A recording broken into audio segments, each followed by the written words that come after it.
por acima de tudo, amor. Olá, eu sou a doutora Neise, eu sou a médica coordenadora do transplante pediátrico e vou falar um pouquinho sobre o novo centro de transplante de medula óssea infantil, que é para nós a realização de um grande sonho. Como médica transplantadora pediátrica, posso dizer que como essa unidade não tem igual, nem no sistema privado de saúde e nem mesmo fora do Brasil. Ela reúne o que tem de mais avançado em tecnologia com o que tem de melhor em humanização do tratamento. Nós contamos com um total de 13 leitos, sendo 8 de internação e 5 de UTI. O primeiro grande diferencial está no sistema de filtro do ar. Todo o ar, tanto da internação quanto da UTI, é filtrado. Assim, as crianças podem sair de seus quartos sem ter um risco aumentado de infecção. Para cada um dos 8 leitos de internação, existe um quarto dedicado exclusivamente para eles, com banheiro, televisão e frigobar, permitindo um momento de descanso e de privacidade.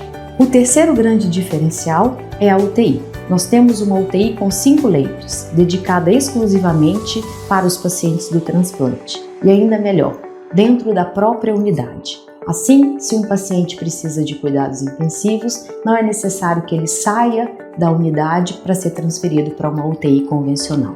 Por fim, temos também a unidade de hospital dia e ambulatórios. O hospital dia conta com 10 leitos, sendo 2 de isolamento com um sistema próprio de ar para atender aquelas crianças que possam chegar com alguma virose ou resfriado. Temos também um consultório odontológico e 2 consultórios médicos para os atendimentos ambulatoriais.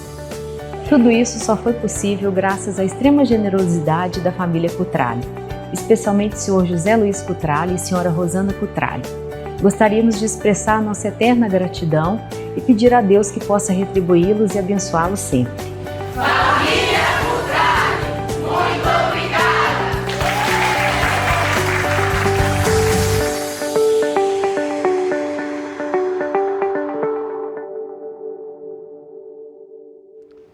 Bem, depois que vocês assistiram o vídeo, com uma explicação tão nítida, tão clara e o lugar tão bonito como vocês viram, eu acho que ficou mais fácil para vocês entenderem agora o fato de que vocês assistiram um sonho que ultrapassou o nosso próprio sonho, de uma família que não existe uma forma de explicar a não ser pela bondade e generosidade dessa família, que não é a primeira vez que nos ajuda, já é a terceira vez que nos ajuda de uma forma espetacular como essa, de ter um prédio que ninguém tem. No Brasil não tem, nos Estados Unidos não tem, tem o mesmo prédio com as mesmas instalações, suíte dupla, o prédio todo com filtro zero, mas não tem a UTI dentro do prédio.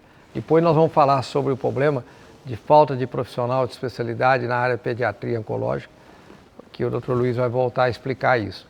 Mas o interessante dessa história toda, pela nitidez, pela forma tão clara que a doutora explicou esse contexto, é que nós estamos vendo que agora nós tínhamos uma demanda reprimida e que agora nessa neoplasia, como é que chama essa? Mielodisplasia. Né? Mielodisplasia, nós somos uma referência para o Brasil, é isso? Como é que é? É uma doença que eu comecei a trabalhar tem 30 anos, exatamente em 89 foi a primeira criança que eu identifiquei com a doença.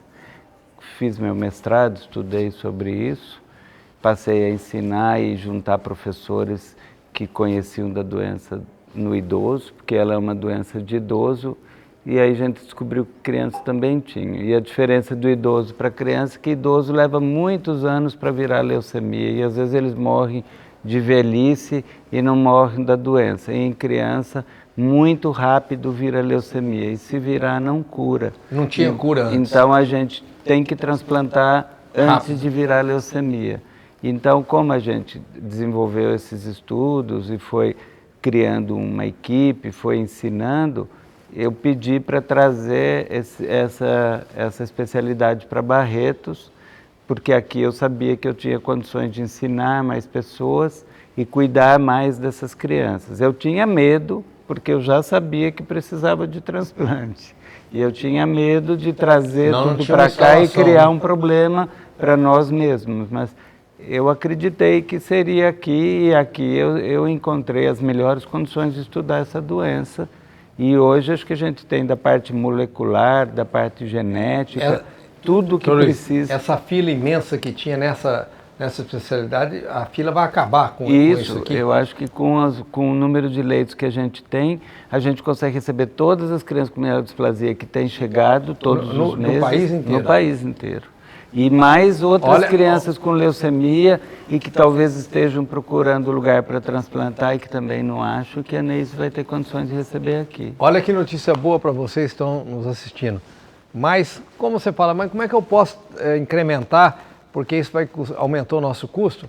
Então assista aí agora o depoimento de um mestre em colocar a arte de doar, que é o Dr. Mingau. Assistam aí e nós já falamos de novo com vocês. Ei, você que está assistindo a gente, você está vendo esse telefone aqui? É a nossa central de relacionamento. Então eu quero incentivar você a fazer parte do Hospital de Amor e doar. Isso mesmo, porque assim como a minha história, inúmeras crianças têm sido salvas pelo Hospital de Amor. Então eu quero convidar você. Liga, tá?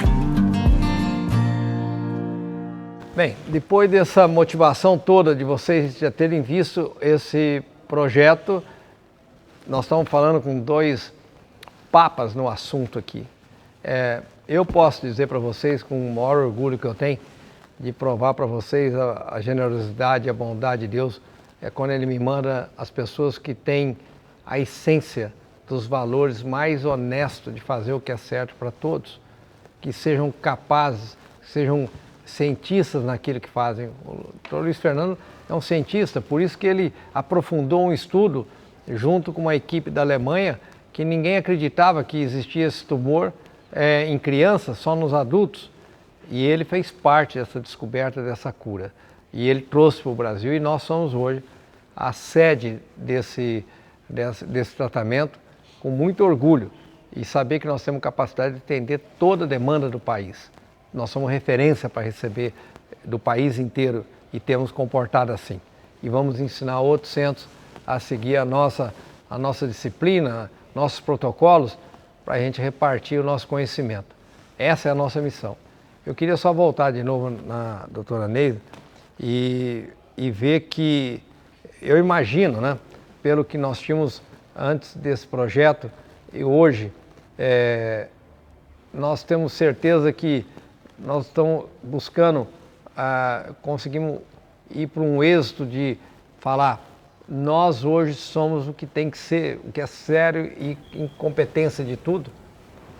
Eu acho que você vai gostar de saber, assim, quando eu cheguei, a gente tinha no grupo as taxas de sucesso, né, do transplante na SMD, né, que é a mielodisplasia avançada, e na LMMJ, que é um subtipo, né, dessa doença, eram muito baixas. E só com os leitos que a gente tinha, aqueles 3 leitos que a gente tinha improvisados no hospital infantil, a gente já começou a subir muito as taxas. A gente saiu de 10% para 60%, já era bom. Mas tinha um grupinho que era aqueles que já chegavam com a doença muito avançada, que se eles ficassem na fila o período que eles ficavam, que era 6 a 8 meses, a gente não conseguia salvar essas crianças. Então incomodava muito a gente de ter melhorado bastante, mas aqueles que mais precisavam, a gente não tinha o tempo hábil. E agora, depois que a gente inaugurou, o tempo é curto, mas a gente já está na maior satisfação, no maior orgulho de saber que essas crianças já estão sobrevivendo. A gente não tinha nenhuma criança viva nesses anos todos que chegavam com a doença já transformada para a leucemia, a gente não conseguia. Por mais rápido que a gente agisse, não dava tempo. E agora a gente já tem 2 crianças que estão vivas. Quando a gente levou nossos dados para a Alemanha, eles falaram que lá eles também não tinham, é muito difícil. E a gente ainda tem que acompanhar, mas a gente está super orgulhoso e super animado, porque a gente já viu na prática que se a criança chega e no mês seguinte ela já está dentro da unidade de transplante, talvez aí que seja o pulo do gato, né? Olha só que você viu os olhos dela brilhando, é porque é uma sensação ímpar de você ser audacioso e ultrapassar o limite que é convencional em qualquer protocolo, e eles estão estourando o limite, porque essa obra se chama Hospital de Amor. É por isso que eles ultrapassam o limite. Nós não encontramos outra forma de explicar por que nós temos essa bênção de ter, em primeiro lugar, o nível de profissional que nós temos, as instalações que nós temos. E tudo que falta é no custeio, vocês já viram 1000 motivos de poder nos ajudar, que vocês pensam nisso sempre para nos ajudar. Eu não posso deixar de encaminhar para vocês a continuidade desse programa, é mostrar que esse prédio não foi só doado, isso que nós estamos apresentando, foi doado também um centro de reabilitação que é invejável, que é diferente de tudo que nós tínhamos e acima do que nós sonhávamos. E por esse centro de reabilitação, por esse projeto, o coração de uma alma que é idêntica, a alma do meu pai, com o Luiz Fernando, com a doutora e com o Daniel, são idênticas essas almas, que ultrapassa o sonho de fazer só o que sabe fazer e vão para cima, vão buscar coisas que não sabe fazer. Então, ele, por mais que ele é formado em radioterapia, ele foi se aprofundar na disciplina de reabilitação e se encontrou muito mais do que ele era o chefe da área de radioterapia, a pessoa da minha maior confiança, deixou de ser uma coisa para ser o que ele pode ser melhor na outra coisa. E essa outra coisa é o que vocês vão assistir depois que ele explicar o que significa esse projeto. Vocês vão ter oportunidade de, no terceiro bloco, vocês vão ver, da mesma maneira que viram no segundo bloco a doutora Neise, vocês vão ver ele colocando a explicação pontual da importância desse centro de reabilitação, com equipamentos também únicos. Tem 1 ou 2 equipamentos lá que pode ter um no Brasil ou tem outro que não tem nenhum no Brasil. E aqui no Hospital do Amor tem. A explicação é única. É única. É porque isso aqui é uma obra de Deus. Agora eu vou pegar, doutor Daniel, eu estou fazendo essa introdução aqui para você poder, nós temos 3 minutos ainda, para deixar aqui no terceiro bloco, nós deixamos todos eles com muita vontade de ver o que eles vão ter que assistir, essa beleza toda desse projeto. O que representa hoje a reabilitação no hospital e o que representa essa missão sua? Bom, antes de mais nada é um prazer estar aqui novamente e realmente é uma dádiva poder estar executando um projeto dessa envergadura aqui no hospital. Então, antes de mais nada eu só tenho a agradecer ao senhor e a toda a direção do hospital que confiou um projeto desse tamanho para ser feito aqui em Barretos e agora já em outros lugares. Bom, grosso modo, né, a reabilitação é a arte de devolver para o paciente o direito de sonhar com uma nova vida. Quando a gente faz o tratamento do câncer, como eu costumava fazer dentro da minha área, eu sou radioterapeuta, como disse o senhor Henrique, nós evitamos a progressão do câncer, né? Nós evitamos que aquela doença tenha um desfecho ruim e que até algumas vezes o paciente acabe falecendo ou morra dessa doença. Mas passada essa fase, a reabilitação ela tem um papel primordial, que é de devolver a vida para o paciente. De que maneira? Olha que interessante, senhor Henrique, em 2016 saiu um estudo de Harvard dizendo o seguinte, eles estudaram, foi o estudo mais longo que se tem notícia na medicina, eles acompanharam 700 e tantas famílias, 700 e tantas pessoas de 19 anos por 75 anos, é a pesquisa mais longa que se tem notícia, para tentar responder uma pergunta muito simples, o que é que faz a gente viver mais e mais feliz? O que é que faz a gente viver bem, né, o ser humano?